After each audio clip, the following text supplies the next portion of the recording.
Ces dernières semaines, l'Afrique est devenue le théâtre d'un impressionnant ballet diplomatique. D'abord Sergei Lavrov, puis Emmanuel Macron et enfin Antony Blinken se sont rendus dans le continent. Lors de sa première tournée africaine en novembre 2021, Blinken assurait déjà que son pays ne cherchait pas à imposer un choix aux Africains, mais à leur donner des choix, et d'expliquer que les États-Unis veulent travailler avec des partenaires africains pour tenir la promesse de la démocratie, instaurer la bonne gouvernance et le lien entre la démocratie et la sécurité. Face aux déclarations d'intention des uns et des autres, qu'en pensent les Africains eux-mêmes ? L'Afrique a-t-elle encore besoin d'un tuteur pour faire les bons choix pour son développement et sa sécurité? Réponse avec Youssouf Youya, jeune auto-entrepreneur tchado-camerounais et militant panafricaniste actif. Il est le fondateur de la FIPIJA Foundation et le promoteur du Forum africain de la jeunesse sur la paix et du Forum virtuel des organisations de la jeunesse africaine.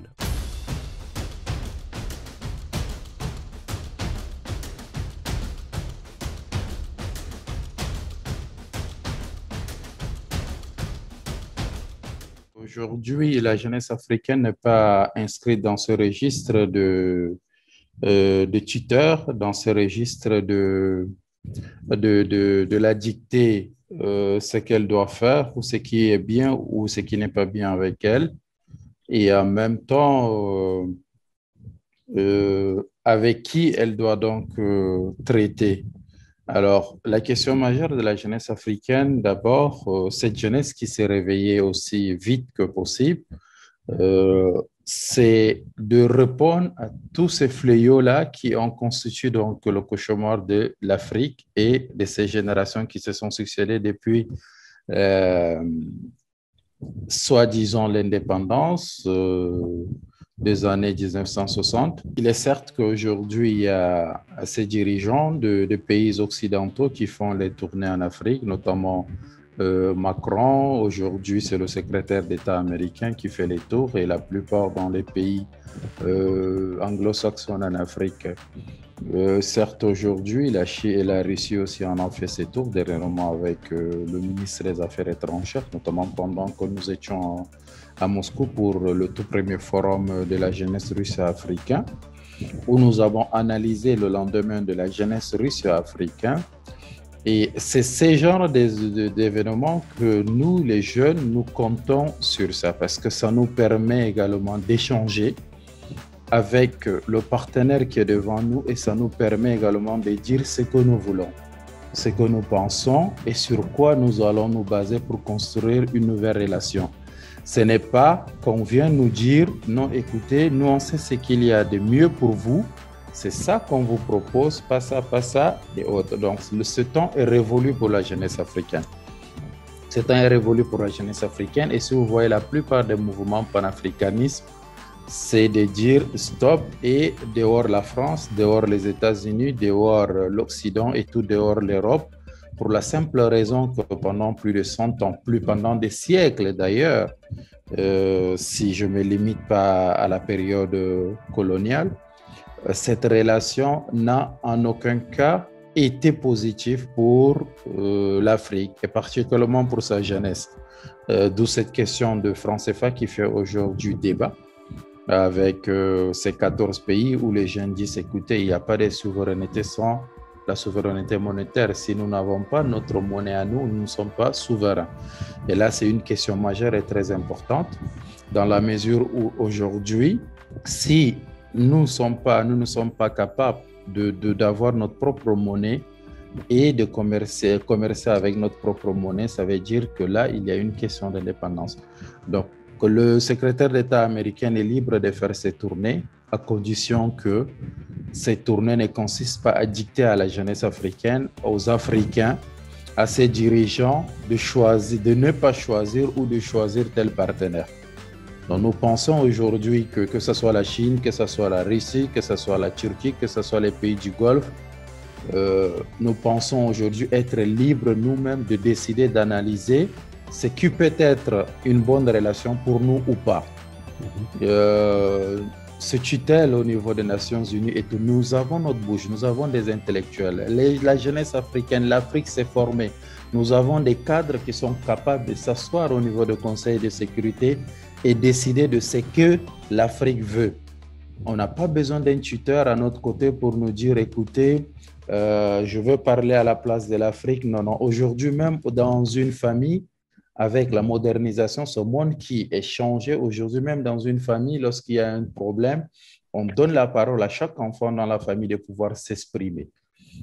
Ce n'est pas pour autant dire que l'Afrique est l'enfant. Non, non. L'Afrique étant un continent, comme tout autre continent, avec des pays qui siègent au niveau des Nations Unies, il est temps pour qu'on pense à ce que l'Afrique puisse avoir sa place et de manière crédible et concrète, notamment au niveau des droits de veto, parce que nous représentons 54 pays en Afrique et avec ces pays-là, il est inadmissible qu'on puisse être toujours parmi les pays des tiers-monde. Comme ils ont tendance à le dire, nous ne sommes pas des pays des tiers-monde et la preuve en est que l'avenir du monde va se jouer en Afrique et nous sommes les premiers à décider avec qui nous allons donc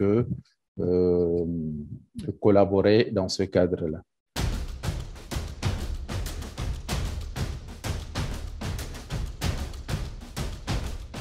Il n'y a pas de développement sans la liberté. C'est votre liberté qui vous permet de vous développer. Donc, si vous n'êtes pas libre, il est difficile pour vous de vous développer. C'est dans ce cadre que j'aimerais encore préciser le combat de la jeunesse africaine. C'est un combat pacifique, c'est un combat intellect pour dire que non, nous sommes conscients aujourd'hui. Nous avons vu beaucoup, nous savons beaucoup, et il est temps pour que nous-mêmes, nous pensions à notre propre modèle de développement, notre propre modèle de démocratie, notre propre modèle de partenariat. Comme je dis tout à l'heure, vous avez vu aujourd'hui au niveau du Conseil de sécurité et de règlement, lorsqu'il s'agissait de voter pour ou contre la sanction contre la Russie, vous avez vu la position de certains États libres, de certains États qui pensent que l'Afrique n'est pas dans cette posture d'ingérence.